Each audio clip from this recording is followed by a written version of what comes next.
اول دا کوم ادارو استازي چې راغلي دي دوی ته ښه راغلاست وایو د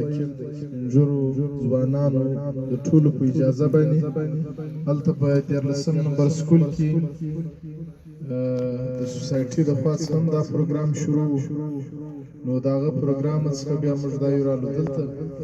خبره دا ده چې دا کوم د ښځو د حقوقو خبره کېږي دلته دا کوم ادارې نمایندګانو چې کومې خبرې وکړلې یو د دوی خبرې دي یو زموږ د افغان قام یا د پښتانه قام خبره د ملګري ملتونو یا دغه یونیسیار چې کومه برخه ده یا اقوام متحده چې ورته وایي دا په 1948 کې جوړ شو یعنی نږدې د زموږ مشران ناست دي د هغه به تر اقوام متحده مشران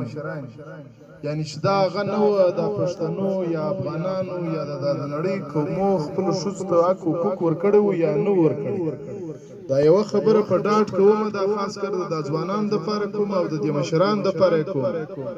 چې واحد په ټول نړۍ کې که مسلمان دی که کافر دی چا دونه ښځو ته حقوق نه دی ورکړی لکه پښتانه چې دا چې نن پر موږ الزامونه لګېږي چې پښتانه ښځو ته حقوق نه ورکوي دا د پردي قومو د کلچر د وجې څخه پوه شولې زموږ کوم پښتون قوم بدنام شوی زه د مثال په توګه وړاندې کوم هلته ما دا خبره وکړل احمدشاه بابا چې د ټولې نړۍ په سطحه غټ پاتې و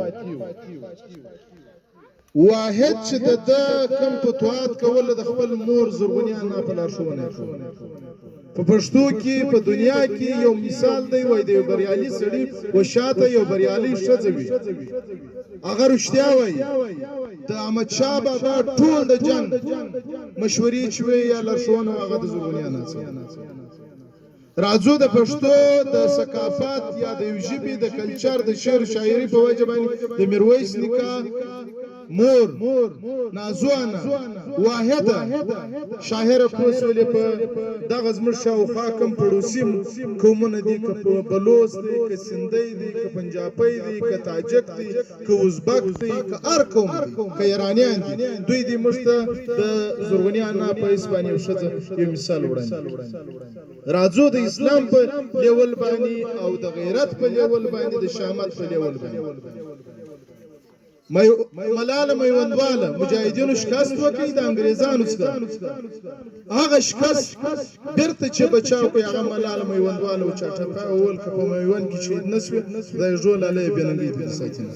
دا چې نن موږ د خلک د ښځو حقوق ساتي د دوی په یا ادبي د دوی په ټولنه کې د شپې پر 12 بجې پر 10 بجې پر 9 بجې باندې ورښځه د یو کور څخه بل کور ته نشته مگر واحد پښتون دی غل چې غلا کوي په کندهار کې د اوس نه د 200 کاله مخکې یو ډېر غټ غل تېر شوی د یو کور ته وړي په هغه کور کې نارینه نسته خوسکی دا ګلګي بچی چې دی ګلګي دا غلا کوي ول زه چې ورلم د خپله دا کیسه کوي چې هلته یوه زنانه وه ول ما پر ځان باندې ته کړې چې ته دونه بې غیرته شوې چې د ورېندارې څه غلا کوې نو خبره ده موږ پښتنو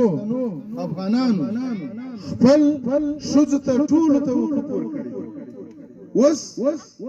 په ټول پښتانه کې دا مشران ناست دي دوی دې ثابته کړي چې په پښتون کې که لر دی که بر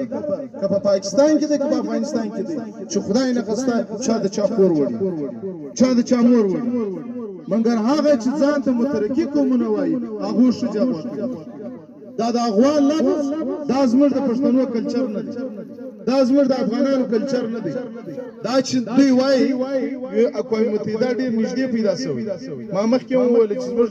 سپین ږیري تر ملګرو ملتونو مشران دي خو خبره دا ده چې دا د بارني کم کلچرونه چې وایي زموږ قومو یا زموږ ملت ته راله دا کډوالۍ موږ دغه کړلو ځینې داسې شیان راله چې موږ خپل د ښځو څخه پخوا زموږ ښځې په درد بدلې اوبه یې راوړی اوس هغه شیان بند شوي پخوا په اختر کې میلې کېدلې ها کېدل دا کېدل رالو د تشدد پر برابر باندې برای ماښام ملګرو ملتونو یو راپور خپور کړي چې 15,000 ښځې هر کال د غیرت په نوم وژل کېږي دا موږ منو خو که چیرې موږ واقع د اسلام په رڼا کې ولاړ شو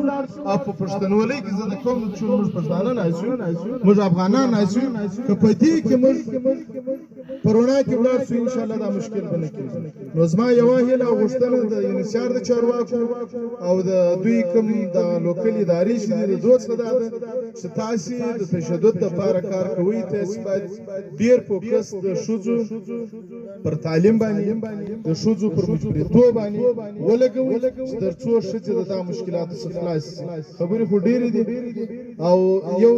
ولور دی ولور وایي خو زه بیا بله خبره کوم چې مشران اسفابات دې نیسي موږ ښځو دونه اختیار ورکړي چې سهار هم په بسم الله ځنه اوځو او ماښام چې ورځو هم په بسم الله ورننوځو